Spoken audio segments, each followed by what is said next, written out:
इस कार्यक्रम में प्रोफेसर स्टीवन हॉकिंग की कमेंट्री और राय के जरिए ब्रह्मांड के निर्माण का लेख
मैंने हाल में एक पुस्तक प्रकाशित की है जिसमें सवाल है कि क्या ईश्वर ने ब्रह्मांड की रचना की है।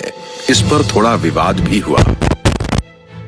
लोग नाराज हो गए कि धर्म के मामले में किसी वैज्ञानिक को टांग नहीं अड़ानी चाहिए। मैं किसी को नहीं बताना चाहता कि उसे क्या मानना चाहिए, लेकिन मेरी नजर में ये विज्ञान के लिए जायज सवाल है कि क्या ईश्वर का अस्तित्व है। आखिरकार ब्रह्मांड की रचना किसने की और कौन इसे नियंत्रित करता है, इसकी बजाय ज्यादा महत्वपूर्ण और बुनियादी रहस्य पर विचार करना बेहतर है।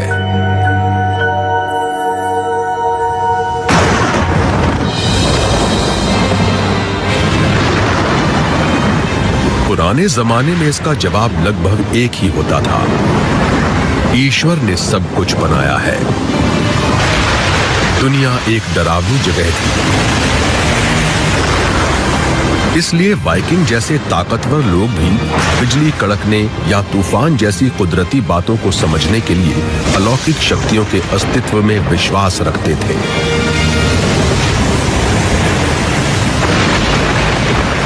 वाइकिंग लोगों के कई अलग अलग देवता थे। थॉर आसमानी बिजली के देवता थे। एक और देवता एडेर समुद्री तूफान पैदा करते थे। लेकिन वो स्कॉल नाम के देवता से सबसे ज्यादा डरते थे। वो देवता उस खौफनाक प्राकृतिक घटना के लिए जिम्मेदार थे जिसे हम आज सूर्य ग्रहण कहते हैं। स्कॉल को आसमान में रहने वाला भेड़िया देवता माना जाता था। कभी कभार वो सूर्य को खा लेते थे, जिससे वो डरावना पल आता था जब दिन रात में बदल जाता था।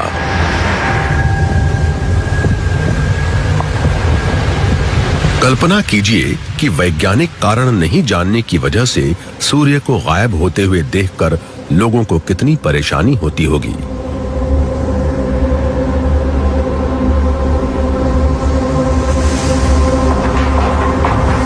वाइकिंग लोग इसके जवाब में वही करते थे जो उन्हें सही लगता था।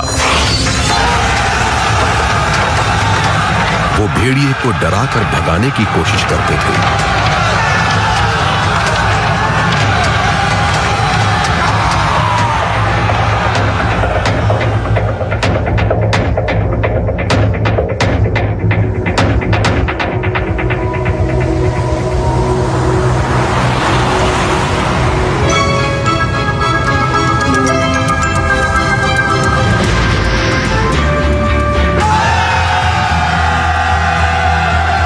वाइकिंग लोगों की मान्यता थी कि उनके चीखने चिल्लाने से सूर्य लौट आता था।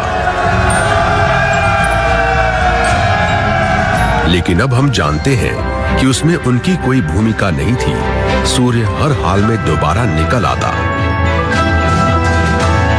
अब ये समझ में आ रहा है कि ब्रह्मांड उतना अलौकिक या रहस्यमय नहीं है जितना लगता है, लेकिन इसकी सच्चाई को उजागर करने के लिए वाइकिंग लोगों से भी ज्यादा साहस की जरूरत है। मेरे और आपके जैसे मामूली लोग भी समझ सकते हैं कि ब्रह्मांड कैसे काम करता है। वाइकिंग लोगों से भी काफी पहले प्राचीन ग्रीस में इसका पता लगा लिया गया था।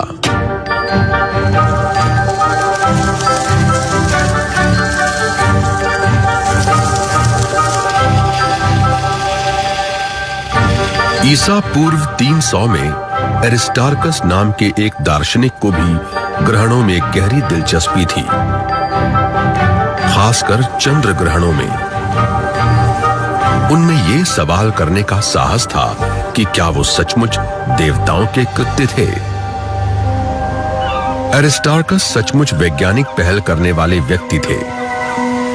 उन्होंने आसमान का सावधानी से अध्ययन किया और एक बहुत बड़े नतीजे पर पहुंचे। उन्होंने पाया कि ग्रहण कोई अलौकिक घटना नहीं है, बल्कि चांद के ऊपर से गुजरती पृथ्वी की परछाई है।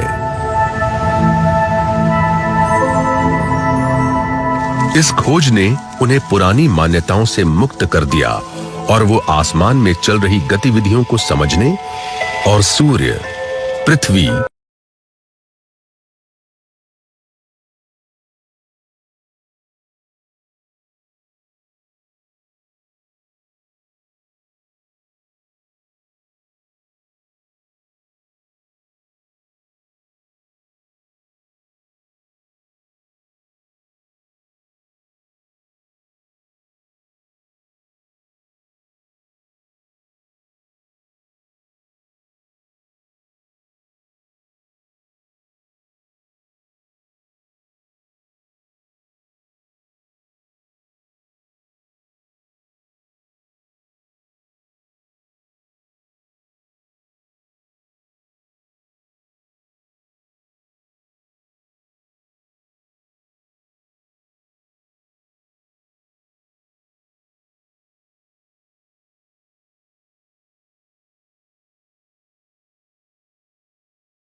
मुझे लगता है कि यह मुमकिन है कि मैंने ऊपर मौजूद किसी ताकत को नाराज कर दिया है, लेकिन मैं सोचना पसंद करता हूं कि हर चीज को प्रकृति के नियमों के जरिए दूसरे तरीके से समझा जा सकता है।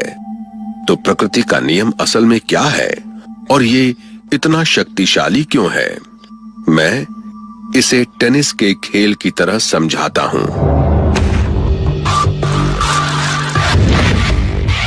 टेनिस दो तरह के नियमों से खेला जाता है। एक तरह के नियम इंसान के बनाए हुए हैं, जो खेल के नियम हैं। इनसे कोर्ट का आकार और नेट की ऊंचाई तय की जाती है और यह फैसला होता है कि कोई शॉट सही है या नहीं। जरूरत पड़ने पर टेनिस की गवर्निंग बॉडी इन नियमों में बदलाव ला सकती है।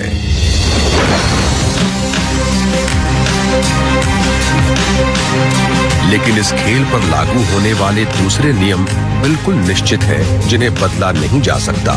उनसे तय होता है कि बॉल को मारने पर उस पर क्या असर होगा। रैकेट से बॉल को मारने की ताकत और कोण से तय होता है कि आगे क्या होगा। प्रकृति के नियमों से पता चलता है कि अतीत, वर्तमान और भविष्य में सब कुछ वास्तव में कैसे होता है। टेनिस में बॉल हमेशा पहले से अनुमानित जगह पर ही जाती है।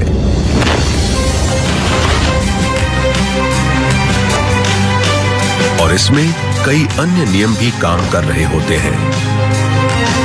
खिलाड़ी की मांसपेशियों में शॉट मारने की ताकत कैसे पैदा होती है से लेकर उसके पैरों के नीचे घास किस रफ्तार से बढ़ती है, ये सब कुछ इन्हीं नियमों से संचालित होता है। लेकिन सबसे अहम बात यह है कि ये भौतिक नियम बदले नहीं जा सकते और ये सभी जगह लागू होते हैं। ये बॉल के आगे बढ़ने के तरीके पर ही नहीं, बल्कि ब्रह्मांड में ग्रहों और तमाम दूसरी चीजों की गति पर भी लागू होते हैं।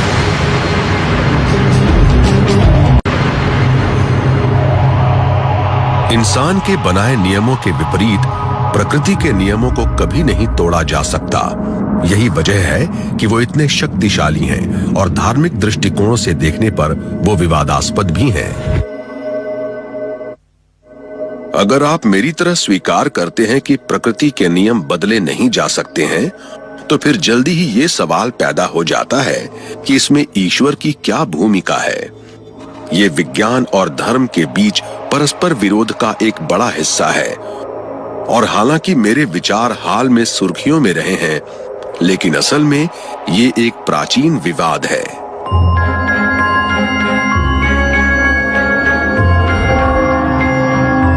सन 1277 में पोप जॉन 21वें को प्रकृति के नियमों से इतना खतरा महसूस हुआ कि उन्होंने ये प्रश्न उठाना ही धर्म विरुद्ध घोषित कर दिया।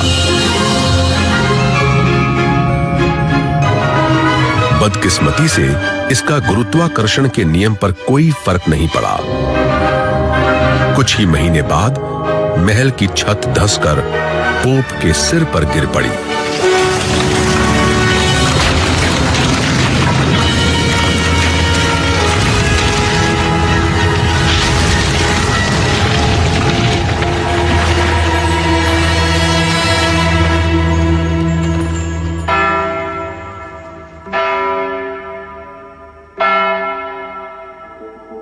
लेकिन संगठित धर्म ने जल्दी ही इसका एक समाधान ढूंढ लिया। अगले कुछ 100 वर्षों तक बस ये कहा जाता रहा कि प्रकृति के नियम ईश्वर द्वारा बनाए गए हैं और अगर वो चाहें तो उन्हें तोड़ सकते हैं।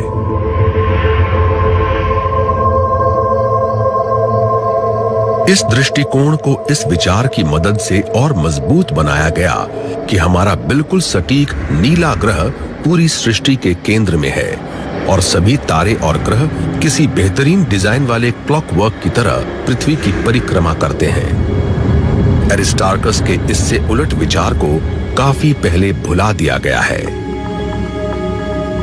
लेकिन मानव स्वभाव से जिज्ञासु होता है और गैलीलियो गैलीलेई जैसे कुछ लोग फिर से ईश्वर के इस क्लॉकवर्क को परखने लगे। ये सन 1609 में हुआ और इस बार सामने आने वाले नतीजों से सब कुछ बदल जाने वाला था।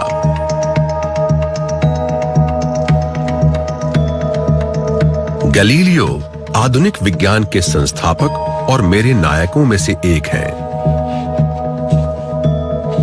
मेरी तरह उनका भी यही विचार था कि अगर हम ब्रह्मांड को गौर से देखें तो हम पता लगा सकते हैं कि उसमें वास्तव में क्या हो रहा है। उनका इरादा इतना पक्का था कि उन्होंने पहली बार रात के आसमान को 20 गुना बड़ा करके देखने लायक लेंस तैयार किए। उन्होंने उन लेंसों को बड़ी सावधानी से एक दूरबीन में लगाया।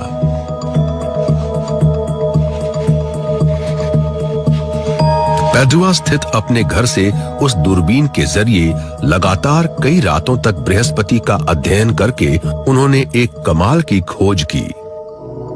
उन्हें उस विशाल ग्रह के बहुत पास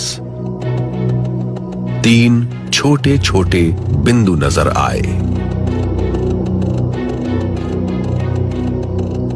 शुरू में उन्हें लगा कि ये बिंदु बहुत धुंधले तारे होंगे, लेकिन कुछ रातों तक उन पर गौर करने पर उन्होंने देखा कि उनके स्थान में परिवर्तन हो गया था और फिर एक चौथा बिंदु भी नजर आने लगा। कई बार उनमें से एक बिंदु बृहस्पति के पीछे गायब हो जाता था और फिर दोबारा नजर आने लगता था। गैलीलियो को एहसास हुआ कि ये उस विशाल ग्रह की परिक्रमा करने वाले चंद्रमा होंगे, ये इस बात का पक्का सबूत था कि कम से कम कुछ चीजें पृथ्वी की परिक्रमा नहीं करती। अपनी इस खोज से प्रेरणा लेकर गैलीलियो ने आगे चलकर साबित कर दिया कि पृथ्वी असल में सूर्य की परिक्रमा करती है। सैकड़ों साल पहले एरिस्टार्कस ने बिल्कुल सही कहा था। गैलीलियो की खोजों से एक क्रांति शुरू हो गई और समझा जाने लगा कि इससे विज्ञान पर धर्म की पकड़ आखिरकार कमजोर पड़ जाएगी। लेकिन ये 17वीं सदी की बात है और इन खोजों से चर्च गैलीलियो से बहुत नाराज हो गया। वो अपनी तथाकथित धर्म विरुद्ध बातों का खंडन करके ही मृत्यु दंड से बाल बाल बचे और उन्हें अपने जीवन के अंतिम 9 वर्षों तक अपने ही घर में नजरबंद रहना पड़ा।